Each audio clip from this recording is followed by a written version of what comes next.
Welcome everyone to today's interview with Thomas Lohninger, organised by Think Young. Today we will be discussing the topics of net neutrality, internet traffic tax in conjunction to Europe's digital transformation.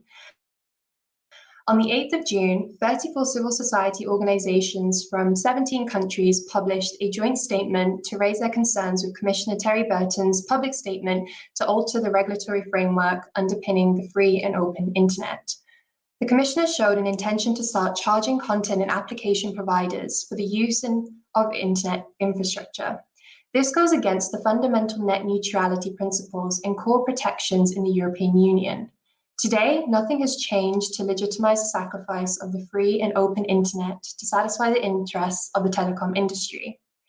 Digital technologies, as we know, are profoundly changing our daily lives, our way of working and doing business, and the way people travel, communicate, and relate with each other.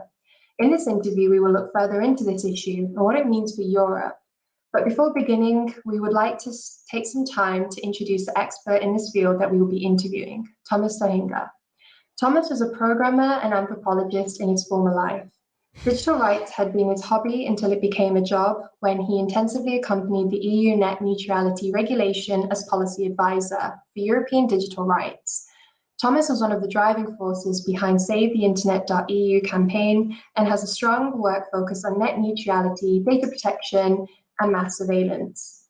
Since 2010, he has played an active part in epicenter.works, and since 2014, he is the executive director of the association.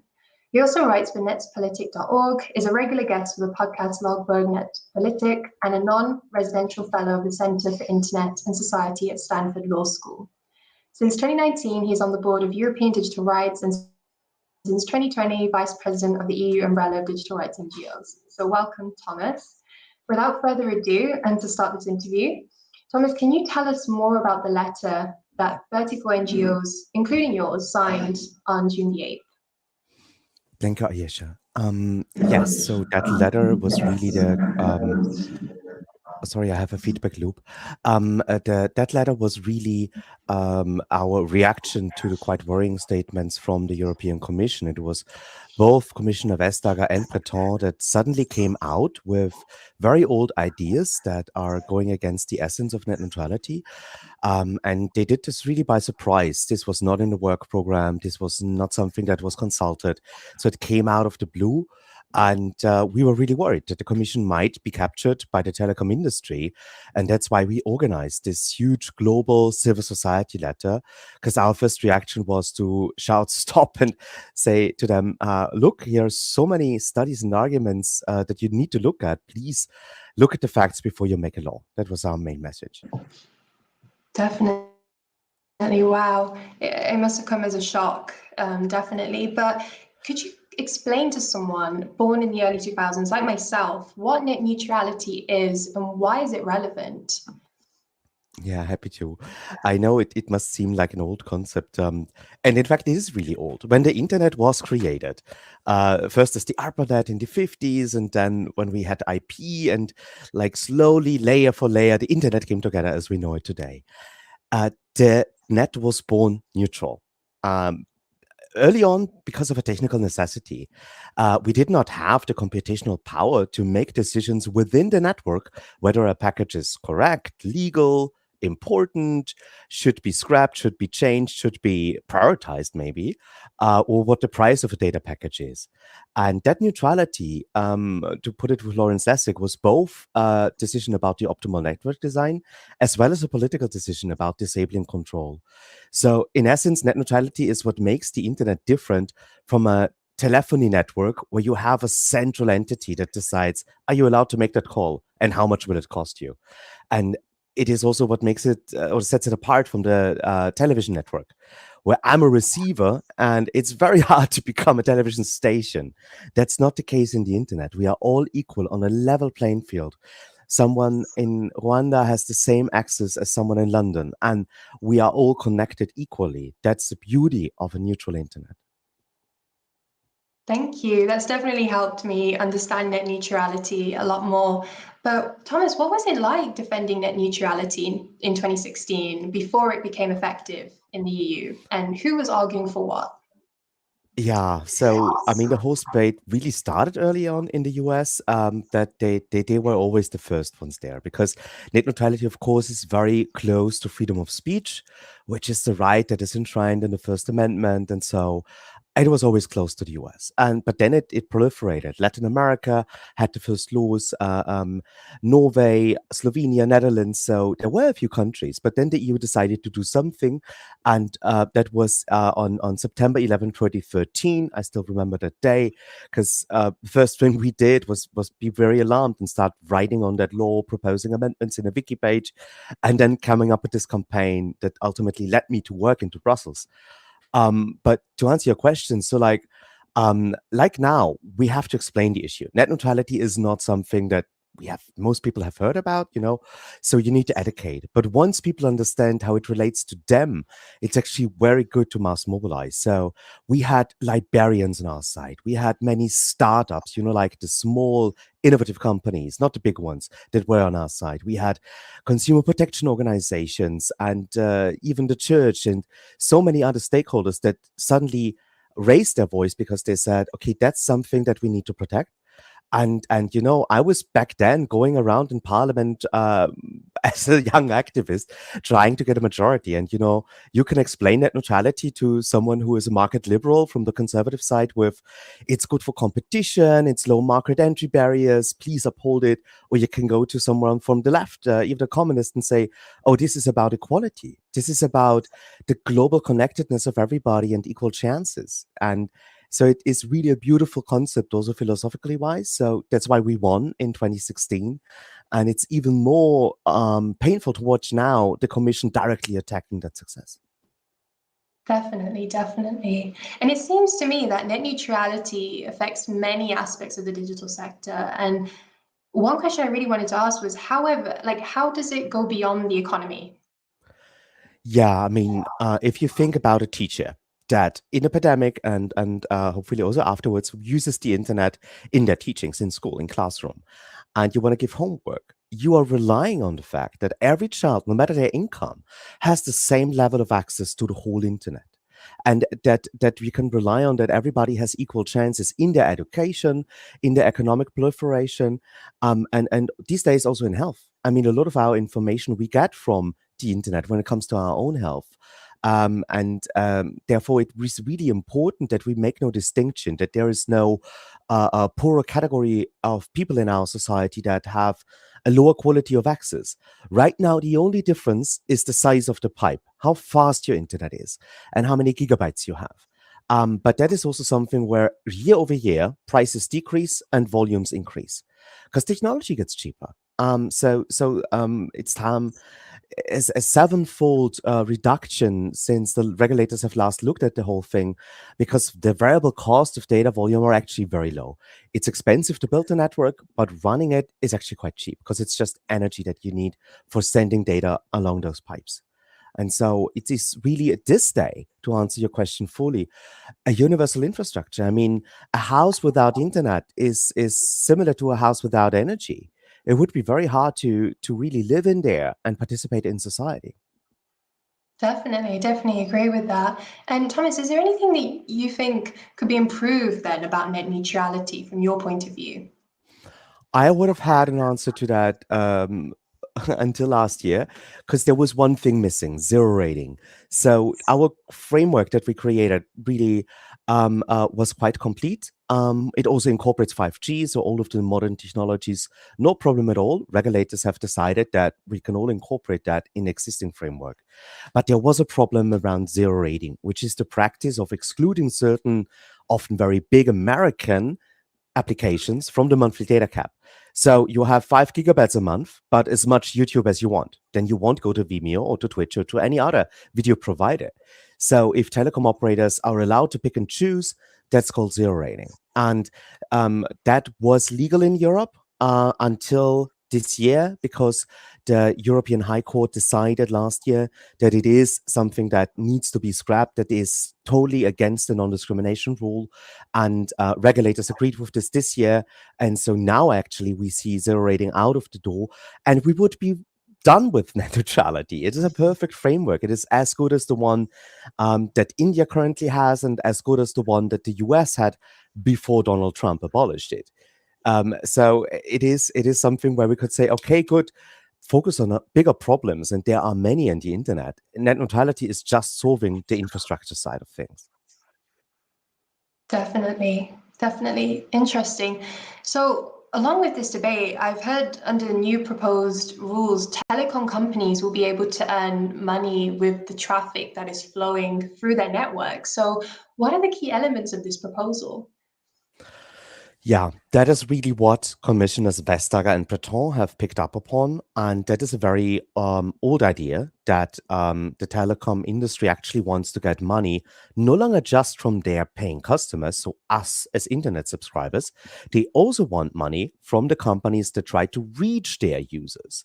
So a double sided market where everybody who is if Netflix or if like a Moodle e-learning site is trying to reach customers, then they are actually then being connected to the citizens. So how this works is that you let data flow into my network. You also have to let money flow towards that network, and that of course creates a huge problem, because then suddenly I'm no longer on a level playing field where I buy an internet subscription one for my server, and then I'm reachable everywhere from day one. In that new model, you would actually then have to negotiate with every telecom operator whose customers you want to reach.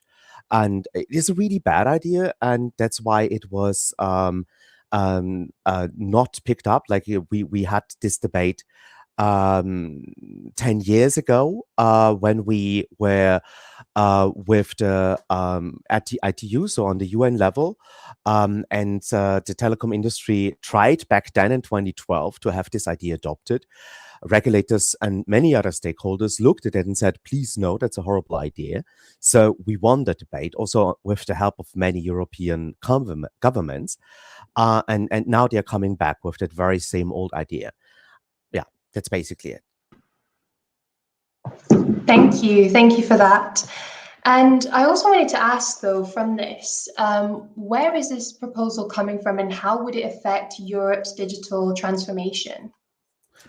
I mean, if that would be adopted, then we would definitely see a huge problem in the growth levels of the digital economy, because suddenly you need to pay entrance fees to every telecom operator, and in a fractured telecom market as Europe, I mean, we have mostly national internet providers, so it would really mean new market entry hurdles for the economy if that were to be adopted.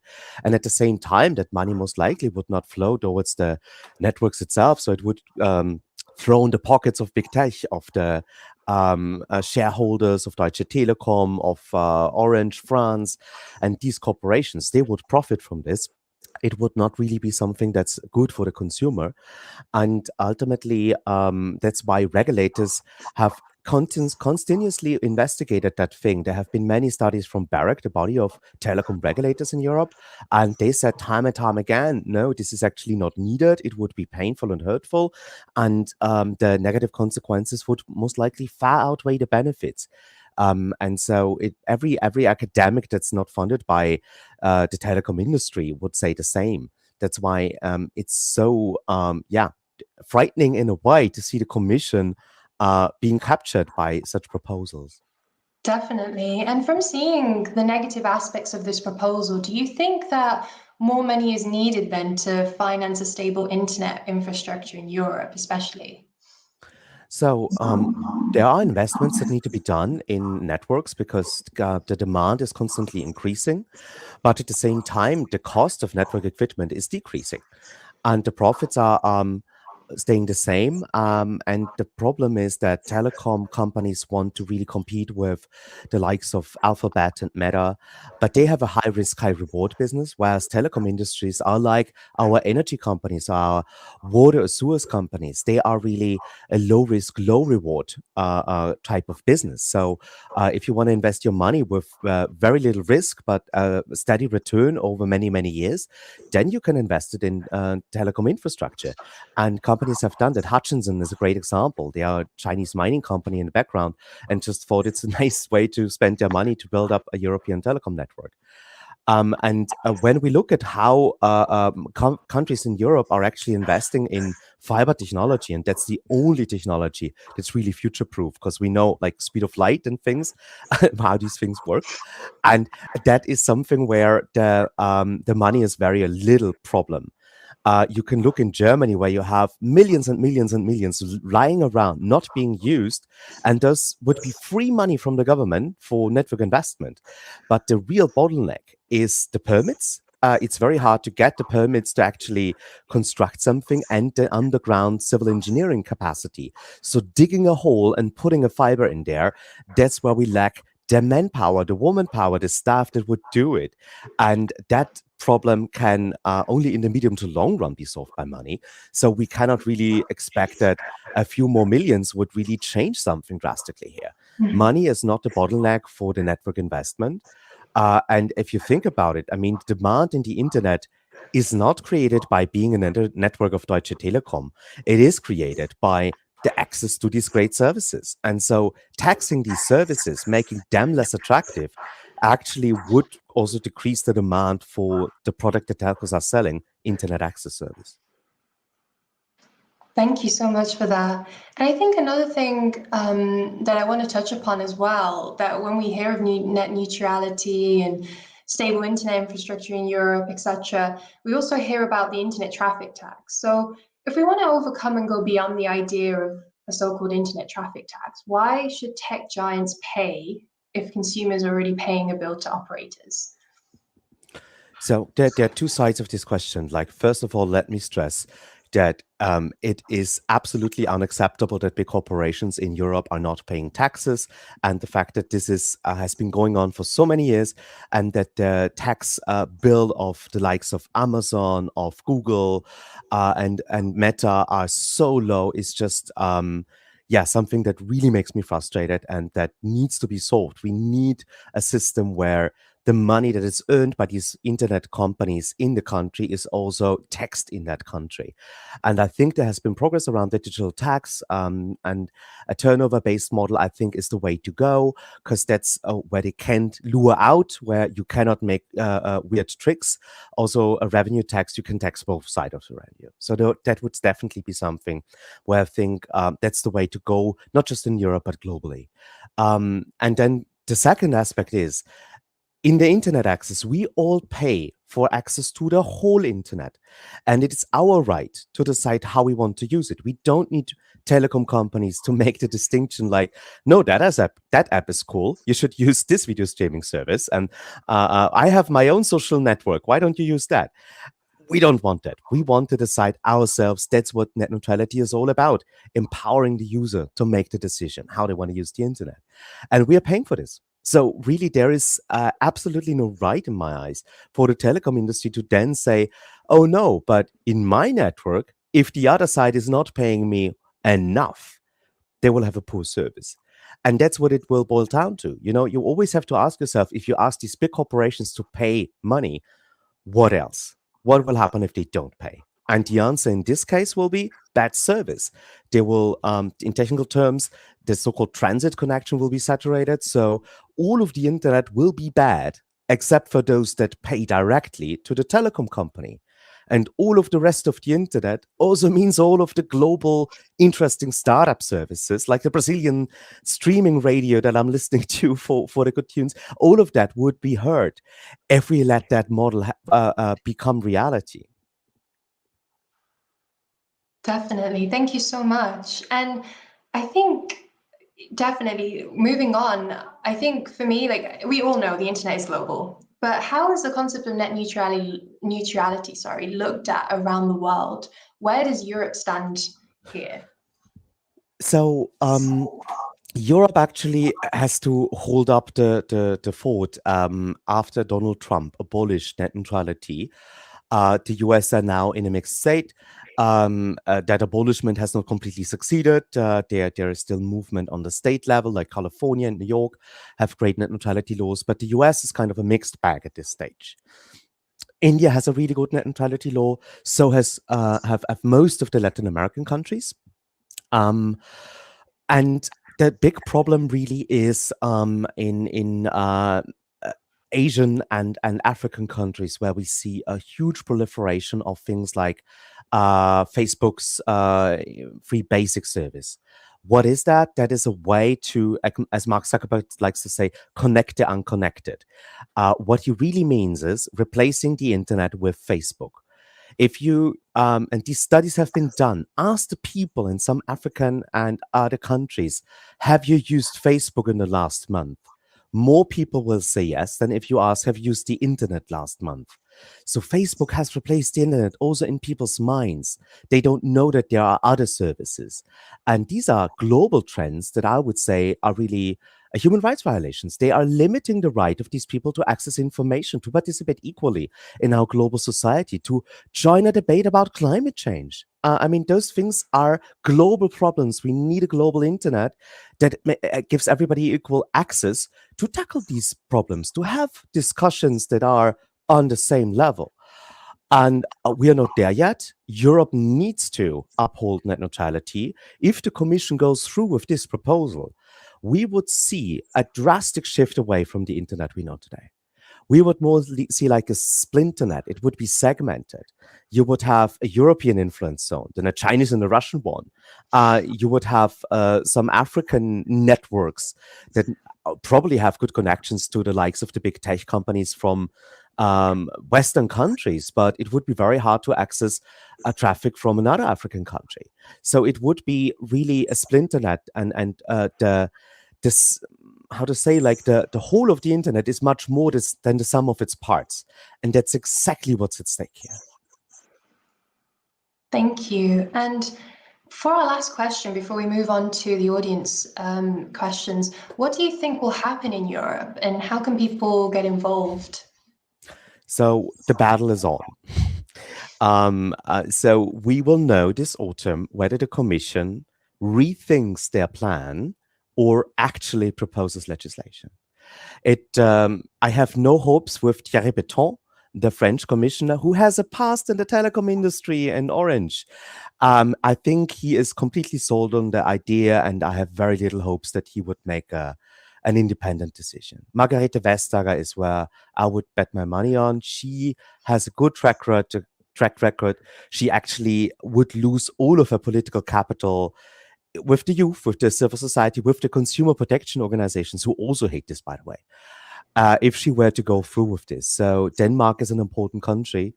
We have done our bit with mobilizing civil society. The European Parliament has released a letter with over 50 MEPs from all political parties almost, so from the whole spectrum from left to right, saying that this is a really painful thing to watch because we all worked hard to get net neutrality in Europe. Now the Commission wants to throw it out the window. And on the same side, we have the member states now also voicing their concerns. There was a letter yesterday by 7 countries who also called on the Commission to stop this crazy process, to say, this was never consulted. We have no idea what you're doing. Please let at least the neutral regulators give you input on this before you propose a legislation. And yeah, so it is really many people are waking up to this. Many people are now voicing their concerns, and everybody can chip in there by going on social media, texting to Margarete Vestager on Twitter, on Facebook, on whichever platform you can find her. And you can also send her an email, of course. But Vestager really is the swing vote here. She is the one who is the boss of Thierry Breton, who could change his mind by just overruling him. And it would be really up to her, and we'll know in autumn if she actually comes down on the right side. Thank you. Thank you so much, Thomas. So this is all from my side. Now we'll have some questions from our audience. Okay, so from David, we have good morning. Is there anything that young people can do to help your 30 NGOs and support net neutrality? Yeah, good question. Thank you, David. So as I said, like use your strengths. You are all on the internet. You have social media platforms, and if you write to the commission that this is something that concerns you, where as an internet user, as a young person who cares about the future, you are worried by this, and you don't want them to only look at one side of the debate, the telecom industry, and really use the words net neutrality because that's the term that is here at stake. And we have published a lot on our website, epicenter.works, on net neutrality. As I said, like we've been working on this for over a decade, so you can find a lot of information there. And I'm also available, like I'm called Social Hack on Twitter and most platforms. And yeah, I just think that people, the politicians and lawmakers, need to hear from their constituency, which is all of you. That's how we activists work. We combine the people with the legislature, with the lawmakers, and give the people a voice. That's how we usually win. Thank you. And for our next question, we have from Anastasia, who is usually against net neutrality? Great Thomas. question, Anastasia. So as I said, like the telecom industry is the obvious one. They just want to go back to the world of telephony where they make money by just having their customers reachable. If you make a phone call, then the network of the person you're calling actually gets money from your operator. That's the old way, and they want to force this old way on the internet. So that's the reason for the telecom industry. But then you also have other companies like the vendors like Cisco or Huawei, the guys that would sell the equipment to make this very privacy infringing distinction within the network, to look at the traffic flows, to really distinguish on cost, on speed, dependent on which application is actually now being in this data package. It's called deep packet inspection. So the vendors are a second category. And the third category are the big tech companies.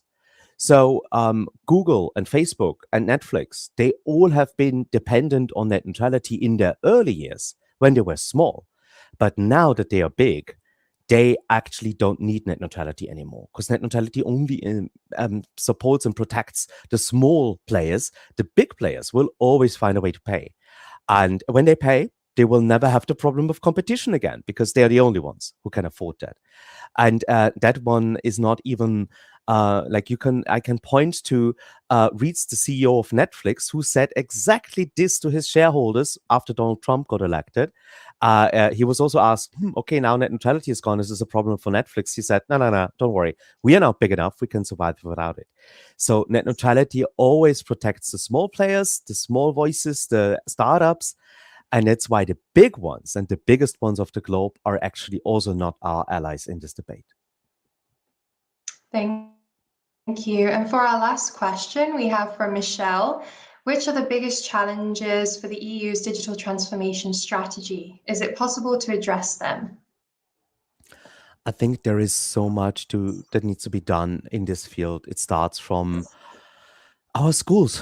I think it is really ludicrous that we still have the choice between Microsoft and Google.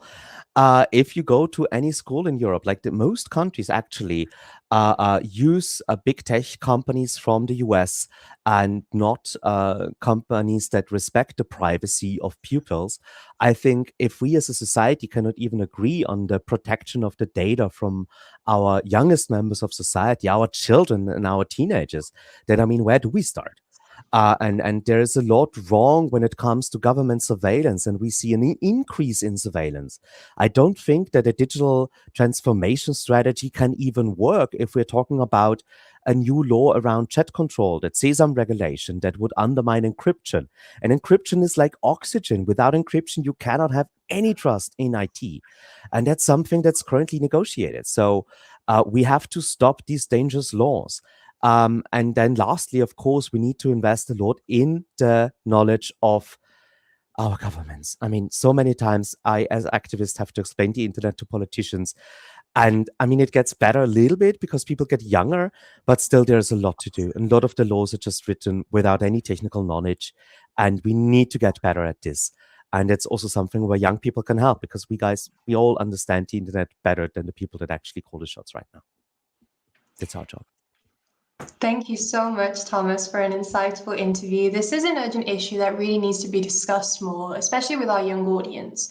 Think Young will continue looking into this topic and producing debates and webinars in the upcoming months. So stay tuned and make sure to follow us on our social media at Think Young for more details, and make sure to follow at epicenter.works and at Social Hack to follow Thomas and his work. So thank you so much.